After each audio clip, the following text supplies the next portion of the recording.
the White House dropped Executive Order 14028, improving the nation's cybersecurity. This executive order is the first major action by the Biden administration on cybersecurity following the SolarWinds incident that was revealed last December. What I want to talk about today is what the executive order does and whether it will impact you as an IT service provider or an IT security service provider.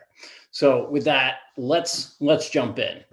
I'm Rob Knake. I'm a senior advisor here at Defendify and a former director of cybersecurity at the White House. What that means is that in my old job, I used to write executive orders like this. So I can give you a little bit of the behind the scenes of how something like this comes together and what it will mean for federal agencies and for the cybersecurity industry as a whole.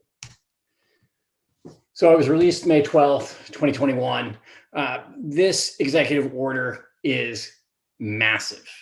It's about 8,000 words. It prints out to about 18 pages. Most executive orders are usually in the neighborhood of 2 to 4 pages and maybe 2,000 or so words. So this is a beast. This is also the kind of executive order, being this long, that would normally take almost 2 years to run through the process.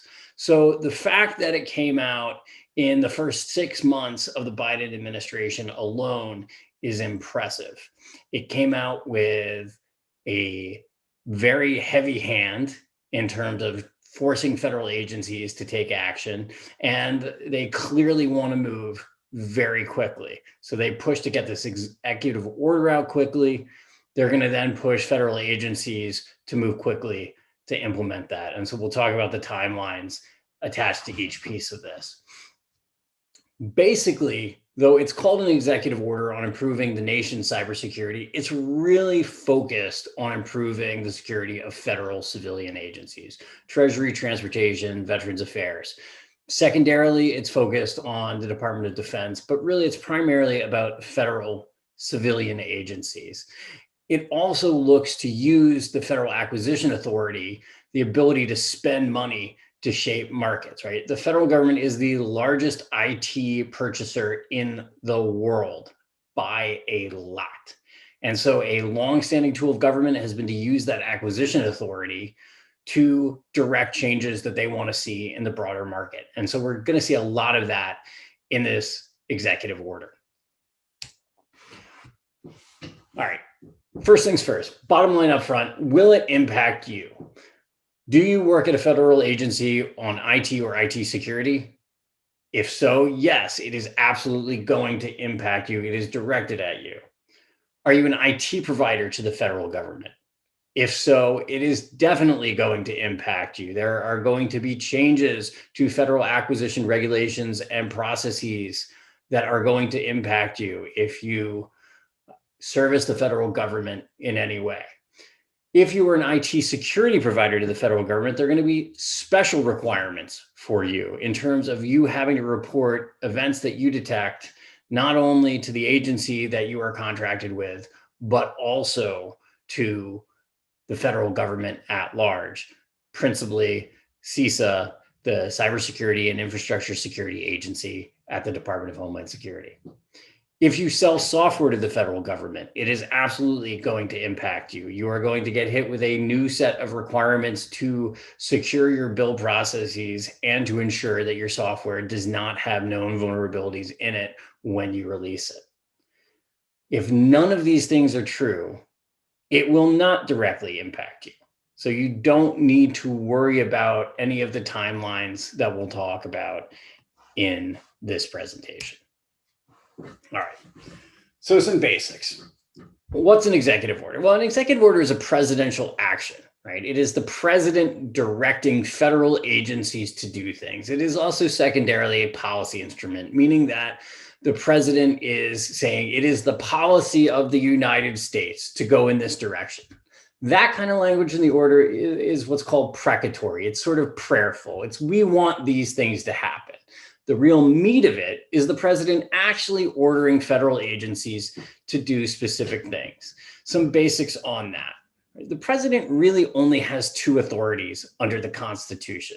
He's a commander-in-chief of the armed forces. That's where he has the most power. If it's national security, which cybersecurity definitely is, he is at the height of his power. The second piece of the president's authority under the Constitution is he gets to take care that the laws are faithfully executed. Right?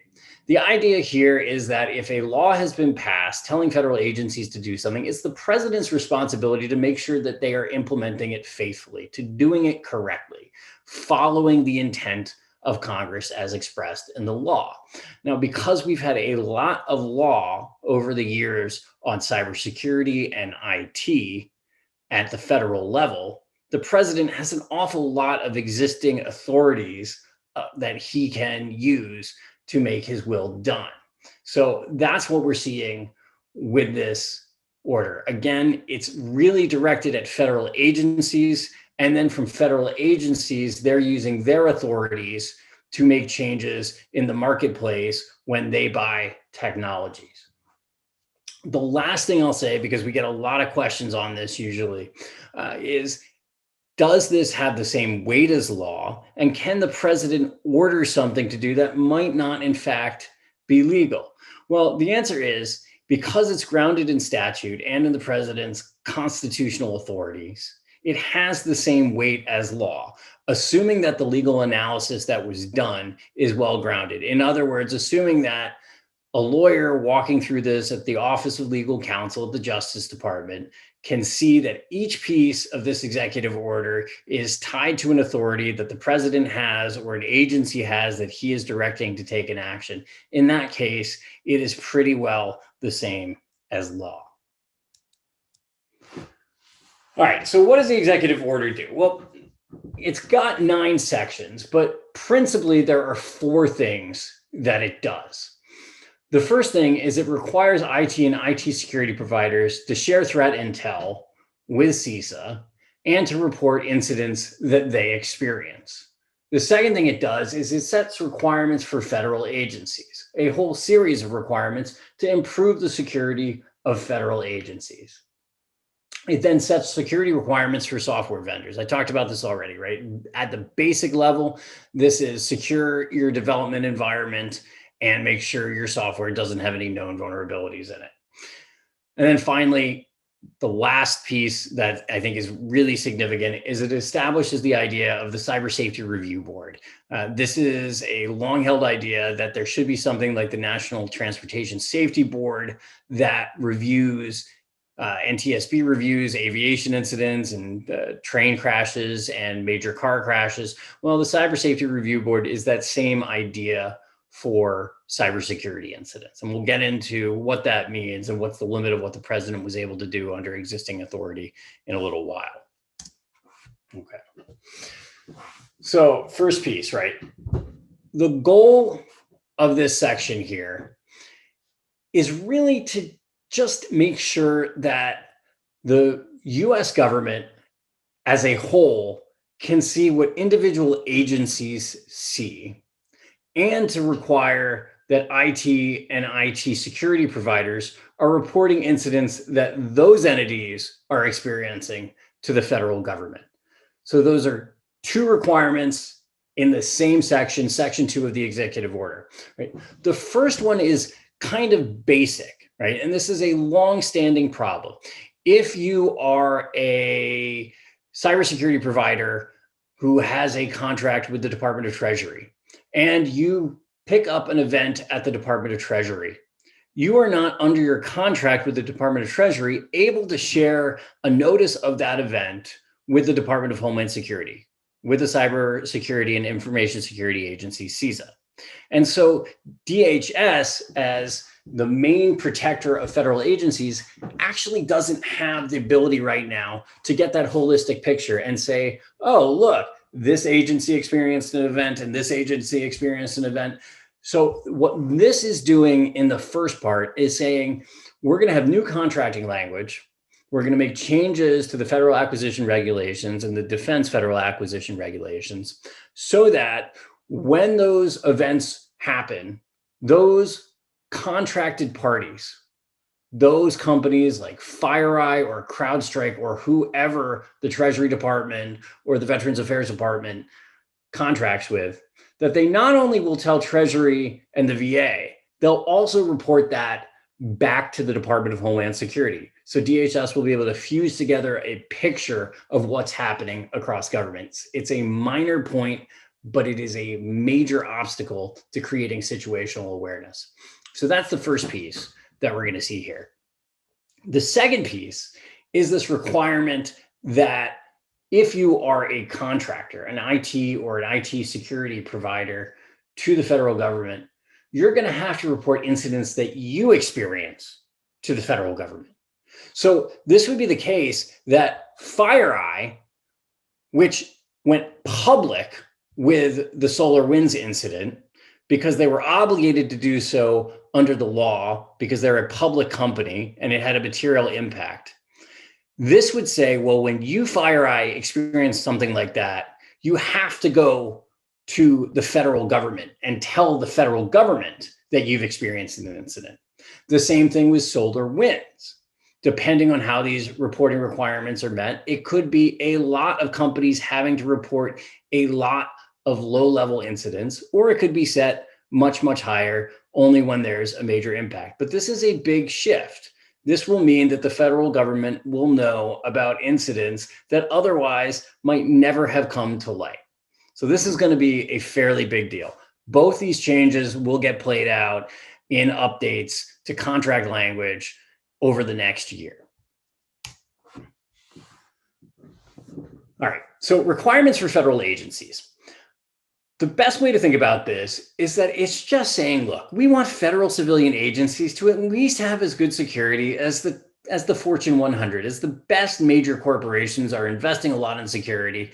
They've got a whole series of best practices that are coming online now, and they want to see federal agencies adopt these same practices. So it's really about modernizing federal government cybersecurity.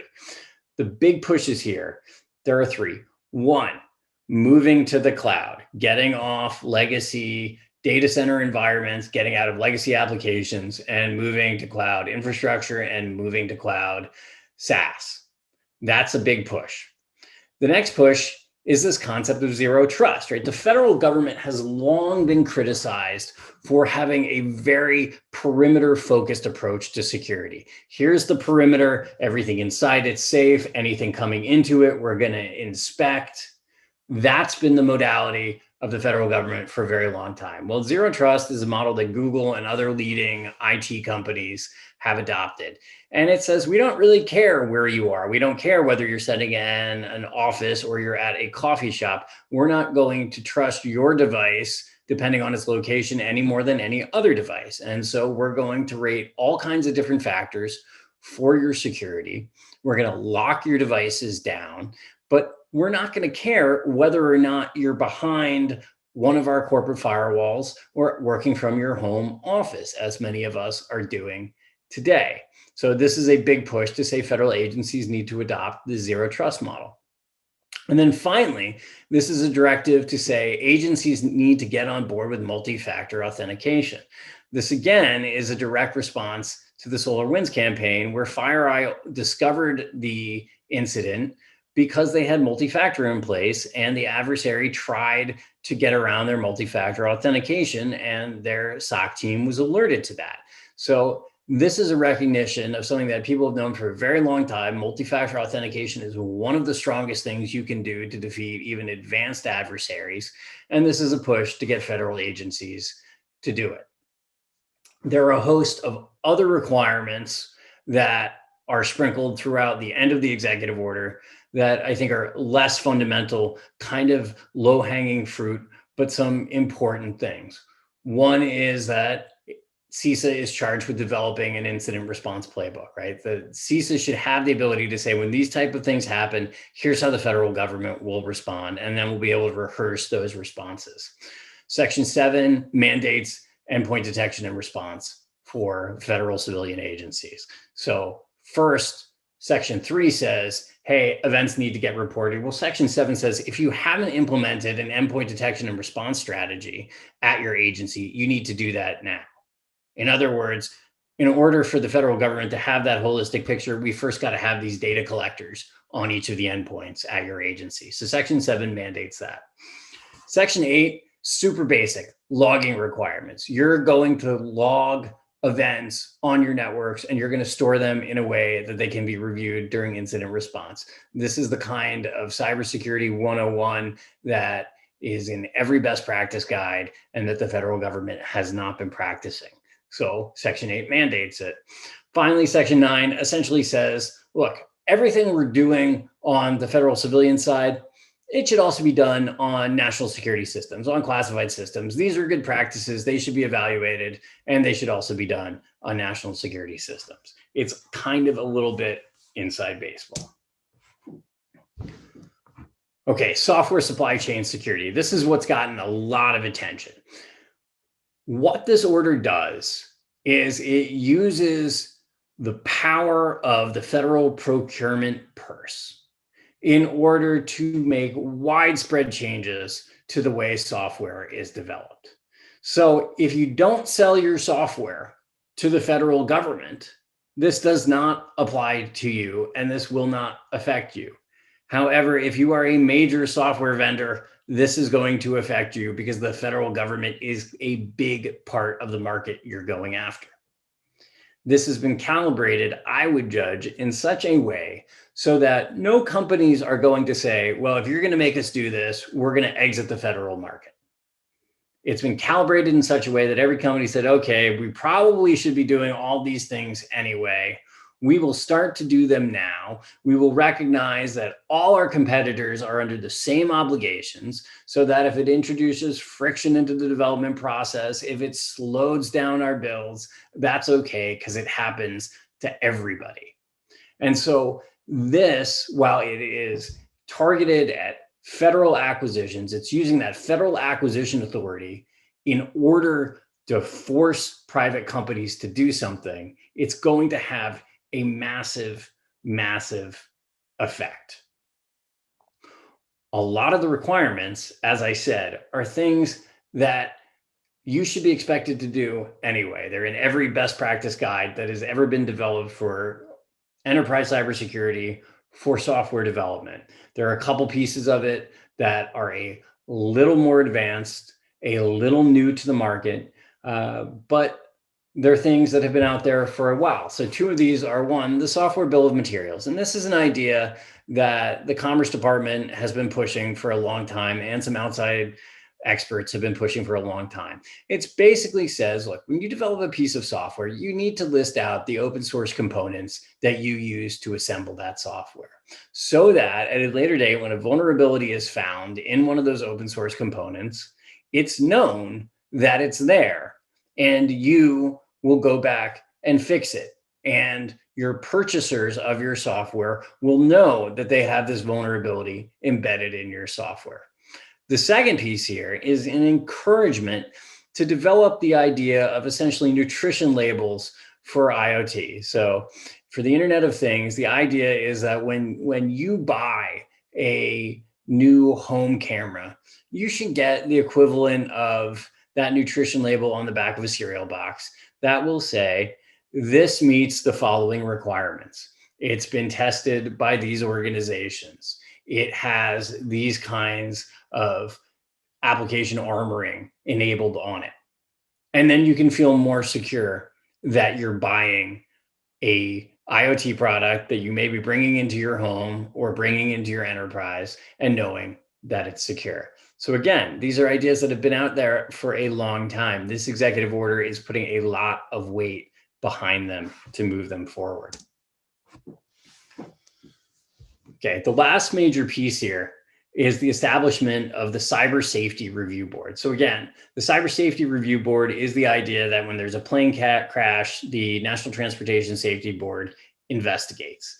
NTSB shows up, they put yellow tape around the crash site, they figure out what happened, they decode the black box, they talk to witnesses, and then they issue a report. And the report's aimed at preventing that kind of crash from ever happening again.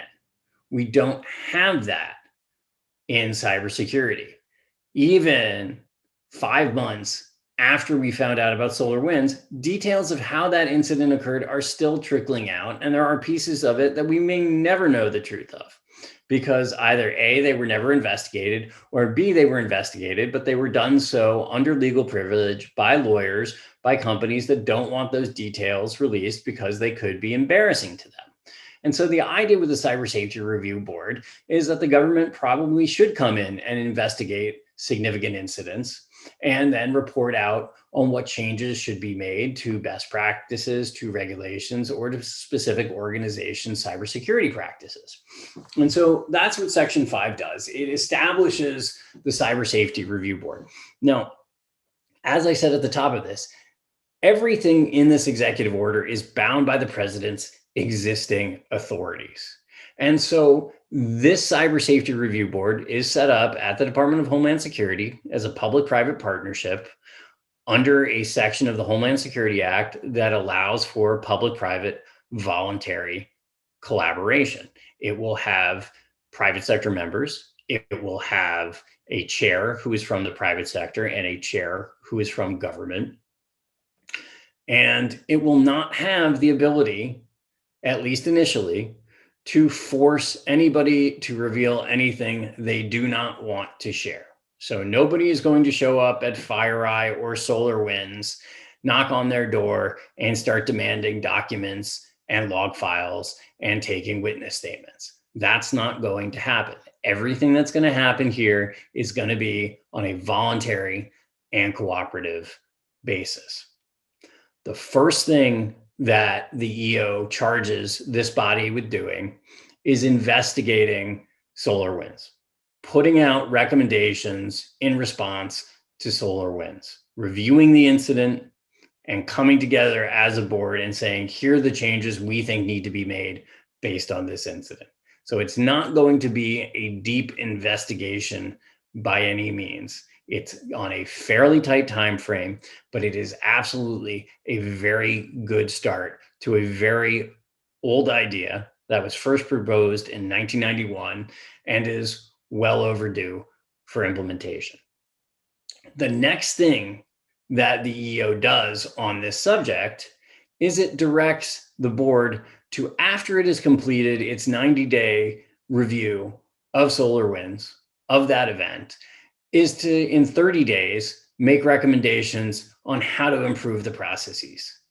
And that report could involve things like recommending subpoena authority. We don't know. We have no idea what this board will decide is necessary for it to function well.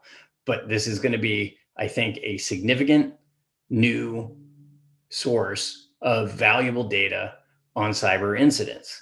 It also gives the Secretary of Homeland Security and the President the authority to stand up a new investigation when they deem fit, or anytime a unified coordination group, DHS's public-private body for coordinating major cyber incidents, is stood up. So we should expect to see that this board will review at least a series of cyber incidents each year and try and put out something definitive on what happened, why, and how it can be prevented from happening again.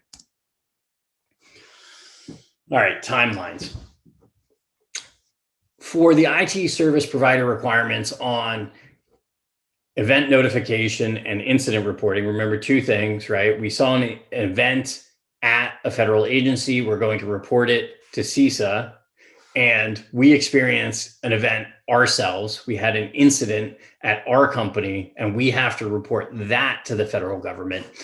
There is a timeline that stretches out for over a year on each of these pieces. But in the coming months, there are a couple very important moments that are worth looking out for. So the first is June 26, 45 days after the report was released. DHS is going to propose incident reporting requirements. So they're going to publish, here's what we think those requirements should be. Those will be put out. They'll be taken by the FAR, and then they will, on September 26, be released for public comment. So at that point, you will be able to go back to the FAR and say, I think these incident reporting requirements are ridiculous. I think these incident reporting requirements are good. They're too narrow. They're too vague. Whatever your view is, you'll be able to do that. On July 11th, on the issue of event reporting, right? You are an IT security provider, you monitor federal networks. On July 11th, OMB will propose updates to the FAR on that piece of it. So you'll see what that new contracting language could be. On October 10th, that will open for public comment. And so you'll be able to, at that point, say, I think that these event reporting requirements are ludicrous. I think they're great. I think this is going to help us be a better partner to the federal government. I will exit the federal market if you make me do this. Whatever your view is, October 10th will be your opportunity to say that. Now, for the supply chain components, there's a series of actions over the next year that will eventually get us to new requirements in the FAR for software supply chain security. So the first thing is June 11th, if you want to provide input on the guidelines that NIST has to develop, those are due June 11th. So you've got a couple weeks to get your input. NIST is asking that your input be short. They're asking that it be 2 pages maximum and that it be concise because they've got a very quick turnaround time. A month later, on July 11th, NIST has to issue minimum standards for software testing. And then they need to take your input from June 11th, those requirements for software testing, and on November 8th, they need to issue preliminary guidelines, non-binding preliminary guidelines for supply chain software security. Then there's a few month period while NIST will continue to receive comment before they have to put out final guidance that will incorporate everything that they have learned since the start of this process. That guidance, in turn, will be taken by federal agencies to use in procurement. So by March 8th, federal agencies have to take the guidance and they need to incorporate it into their procurement processes and start using it in the selection of software. On May 12th, DHS actually has the responsibility for taking everything that NIST has done and any feedback from agencies on the use of this guidance and making recommendations to the FAR Council to update the requirements for figuring out how these vendors would attest to meeting the guidance. So they'll make those recommendations to the FAR Council by May 12th of 2022. And at that point, it will be up to the FAR to go through the process of updating those requirements with the normal notice and comment periods before we get fully binding new FAR clauses in play. For the Cyber Safety Review Board, the report on SolarWinds is due 90 days after the Secretary of Homeland Security establishes the board. We don't actually know if the secretary has done that, if that was done the day the executive order happened, or if we're waiting for another action by the secretary on this. So it could be that the report will be due out by August 10th. It's also possible that at some later date, the Secretary of Homeland Security is going to say, I have created this board, here are the people on it, now starts the 90-day clock. So we don't know which of those is the truth of the matter at this point. Whenever that report starts, whenever that 90-day clock begins, 30 days after that, the Cyber Safety Review Board has to put out their recommendations on how to improve their processes, how they need to be funded, what their staffing needs to look like, if there are changes that should be made from the executive order, if they need new authorities from Congress. That report will be due 30 days after. Now, reminding everybody that this also kicked off a process whereby anytime there's a major cyber incident where the Unified Coordination Group is pulled together, there will be a review of that by the Cyber Safety Review Board, or whenever the president or the Secretary of Homeland Security determines that one is needed. So we may see many of these over the next year. We just don't know. Because the board probably has not been formed at this point, it's unlikely that they will automatically trigger reviews of major incidents from the past couple months. So Colonial Pipeline, for instance, the Hafnium vulnerabilities exposed in Microsoft Exchange, these probably will not automatically trigger a cyber safety review board. But again, that would be up to the discretion of the president or the secretary to determine that those might be necessary. So all in all, this is a massive, massive executive order. It is likely to fundamentally shift much of how the federal government approaches cybersecurity. It is undoubtedly going to impact anybody who sells IT or IT security to the federal government. It will have downstream effects because the federal government is the largest purchaser of IT services in the world. It's likely to have that broader impact on the market. It also has set some very aggressive timelines. So we should expect to see federal agencies moving out very quickly to try and get on top of what they've been assigned to in this order. And they're likely to be reaching out to the cybersecurity and the IT community for their input on how to implement these. So there's going to be a lot of opportunities for shaping the outcome from this executive order over the next couple months. And it will be a good idea, if you are impacted by this executive order directly, for you to engage in that process. There are going to be opportunities to shape it. That input will be welcomed. And I would, as somebody who has been on the other end of this, I would encourage you to do so. That kind of feedback, that kind of industry insight is desperately needed by the professionals in government who are trying to figure out how to put all of this in place. Thanks for listening today. I'm Rob Knake with Defendify, and good luck securing your networks.